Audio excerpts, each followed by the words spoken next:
Hello అండి. ఈరోజు మన కిచెన్లో చాలా ఈజీగా, సింపుల్గా, టేస్టీగా, హెల్తీగా చేసుకునే ఒక మంచి బ్రేక్ఫాస్ట్ రెసిపీని ఎలా చేయాలో చూపించబోతున్నానండి.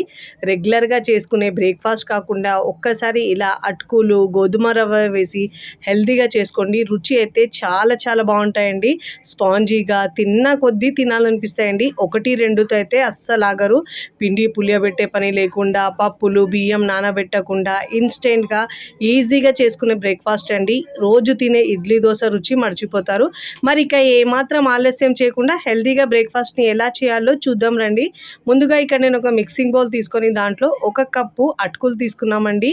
ఏ కప్పుతో అయితే మనము అన్ని మెజర్మెంట్స్ తీసుకుంటామో దాంతోనే అన్ని తీసుకోవాలండి. 1 కప్పు అటుకులు తీసుకొని ఇప్పుడు అదే కప్పుతో 1/2 కప్పు గోధుమ రవ్వ తీసుకుంటున్నానండి. మీరు కావాలంటే దీని ప్లేస్లో మీరు బొంబాయి రవ్వ అదైనా వేసుకోవచ్చండి. 1 కప్పు దాకా. నేనైతే 1/2 కప్పు సూజీ, బొంబాయి రవ్వ, ఉప్మా రవ్వ అంటారు కదండి, ఆ రవ్వ 2 కలిపి తీసుకున్నాను. హాఫ్ కప్పు దాకా. ఇప్పుడు దీంట్లో ఒక 1/2 కప్పు దాకా పెరుగు వేసుకోవాలి. పుల్లటి పెరుగు వేసుకోవడం వలన దోశలు అయితే ఇంకా టేస్టీగా వస్తాయండి. 1/2 కప్పు పుల్లటి పెరుగు వేసుకోవాలి. ఇప్పుడు దీంట్లో 1 కప్పు వాటర్ వేసుకోవాలండి. వీడియోని మీరు ఎక్కడ స్కిప్ చేయకుండా పూర్తి వీడియో చూస్తేనే మీకు పర్ఫెక్ట్గా వస్తాయండి. ఇప్పుడు అన్ని ఇంగ్రీడియంట్స్ని ఒకసారి బాగా మిక్స్ చేసుకోవాలి. ఫస్ట్ టైం నా ఛానల్ చూస్తున్న వాళ్ళు ప్లీజ్ నా ఛానల్ని సబ్స్క్రైబ్ చేసుకోండి, లైక్ చేయండి, పక్కనున్న బెల్ ఐకాన్ని ప్రెస్ చేయండి. ఇలా ప్రెస్ చేయడం వల్ల నేను పెట్టే వీడియో నోటిఫికేషన్ ముందుగా మీ హోమ్ పేజ్కి వస్తాయండి. ఇప్పుడు ఇలా స్పూన్తో బాగా మిక్స్ చేసుకొని ఒక 5 నిమిషాల పాటు నానబెట్టుకోవాలండి. అంతకంటే ఎక్కువ అవసరం ఉండదు. మార్నింగ్ లేవగానే ఎక్కువ హడావిడి లేకుండా చాలా తక్కువ టైంలో చేసుకునే ఇన్స్టెంట్ బ్రేక్ఫాస్ట్ అండి. ఒక 5 నిమిషాల తర్వాత చూపిస్తాను చూడండి. అటుకులు ఇంకా రవ్వ కూడా బాగా నానిందండి. ఇప్పుడు మనము మిక్సీ జార్లో వేసుకోవాలండి. స్పూన్తో కలిపితే మీకు తెలుస్తుంది కదా, గట్టిగా అయిపోయిందండి. ఇప్పుడు మిశ్రమాన్ని మనము మిక్సీ జార్లో వేసుకోవాలి. అవసరాన్ని బట్టి వాటర్ వేసుకొని మెత్తగా గ్రైండ్ చేసుకోవాలండి. చాలా సింపుల్గా చేసుకోవచ్చండి. తిన్న కొద్దీ తినాలనిపిస్తాయి. పిల్లలు పెద్దలు కూడా చాలా ఇష్టంగా తినే స్పాంజీ దోశలండి. ఇప్పుడు ఇలా మిక్సీ జార్లో వేసుకొని మరీ వాటర్ ఎక్కువ వేసుకున్నారంటే బ్యాటర్ అనేది పల్చగా అయిపోతుందండి. చూసుకుంటూ వాటర్ని యాడ్ చేసుకొని మెత్తగా గ్రైండ్ చేసుకోవాలి. ఎంత మెత్తగా గ్రైండ్ చేసుకుంటే మనకు దోశలు అనేవి చాలా చక్కగా వస్తాయండి. చూడండి, ఇప్పుడు ఇలా వేసుకున్న తర్వాత మెత్తగా గ్రైండ్ చేసుకొని పిండిని మనము ఒక మిక్సింగ్ బౌల్లోకి తీసుకోవాలండి. వాటర్ ఎక్కువ వేసుకుంటే బ్యాటర్ పల్చగవుతుందండి. చూసుకుంటూ వాటర్ని యాడ్ చేసుకోవాలి. నేను ఇక్కడ యూజ్ చేసే ప్రోడక్ట్స్ ఏమన్నా మీకు కావాలంటే డిస్క్రిప్షన్లో లింక్ ఇస్తానండి, అక్కడ నుంచి మీరు బై చేసుకోవచ్చు. ఇలా మెత్తగా గ్రైండ్ చేసుకొని మిక్సింగ్ బౌల్లోకి వేసుకోవాలి. చూడండి, కన్సిస్టెన్సీ వీడియోలో చూపించిన విధంగా ఈ కన్సిస్టెన్సీ ఉండాలండి.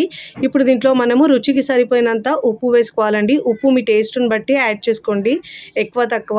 ఇక్కడ మనం ఇన్స్టెంట్గా బ్రేక్ఫాస్ట్ చేస్తున్నాం కాబట్టి దీంట్లో 1/2 టీ స్పూన్ దాకా వంట సోడా లేదంటే ఈనో వేసుకోవచ్చండి. నేనైతే ఇక్కడ 1 టీ స్పూన్ దాకా ఈనో వేసుకున్నానండి. మీరు వంట సోడా వేసుకుంటే 1/2 టీ స్పూన్ దాకా వేసుకోవాలి.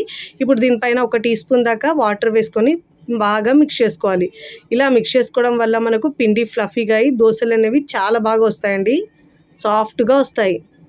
చూడండి, ఇలా పిండిని బాగా మిక్స్ చేసుకొని ఇప్పుడు మనము దోశలు వేసుకోవడానికి పర్ఫెక్ట్ కన్సిస్టెన్సీ అండి. ఇప్పుడు చూడండి, ఈ కన్సిస్టెన్సీలో ఉండాలి. ఇప్పుడు స్టవ్ మీద పెనం పెట్టుకొని పెనం బాగా వేడైన తర్వాత వాటర్ చిలకరించి టిష్యూ పేపర్ లేదంటే క్లాత్తో తుడుచుకున్న తర్వాత మంటను లో ఫ్లేమ్లో ఉంచి దోశలు వేసుకోవాలండి. ఇక్కడ 2 గరిటెలు పిండి వేసుకొని పల్చగా కాకుండా ఇలా మనం సెట్ దోశలాగా కాస్త లావుగా వేసుకోవాలండి. వీడియోలో చూపించిన విధంగా ఇలా దోశలు వేసుకొని మూత పెట్టేసి మంటను మీడియం ఫ్లేమ్లో ఉంచి ఉడికించుకోవాలండి.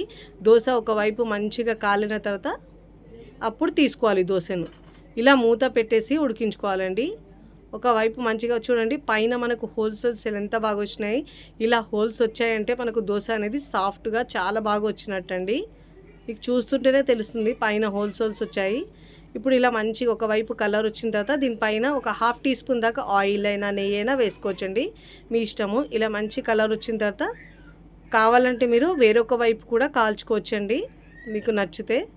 ఇలా ఒకవైపు మంచిగా కాలిన తర్వాత తీసేసుకోవాలి దోశనైతే. చాలా సింపుల్గా చేసుకోవచ్చండి ఈ దోశ అయితే.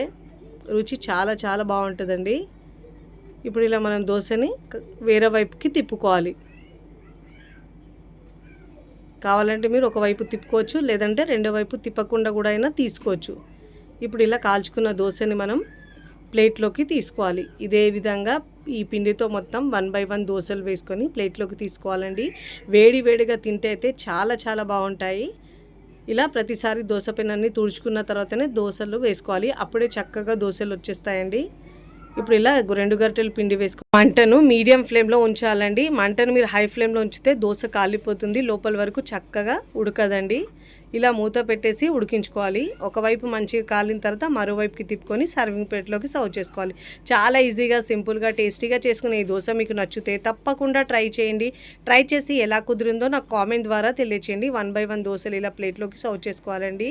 మీకు నచ్చిన చట్నీతో సర్వ్ చేయొచ్చండి.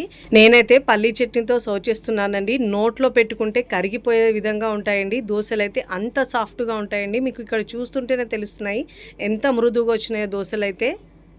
తింటుంటే అలా తినాలనిపిస్తాయండి, అంత బాగుంటాయి. ఈ చట్నీ కాంబినేషన్ అయితే రుచి అద్భుతంగా ఉంటుందండి.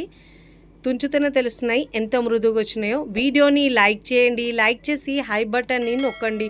ఫ్రెండ్స్, ఫ్యామిలీకి షేర్ చేయండి. మరికొన్ని టేస్టీ, సింపుల్, క్విక్ రెసిపీస్ కోసం నా ఛానల్ని సబ్స్క్రైబ్ చేసుకోండి. Thanks for watching. బాయ్.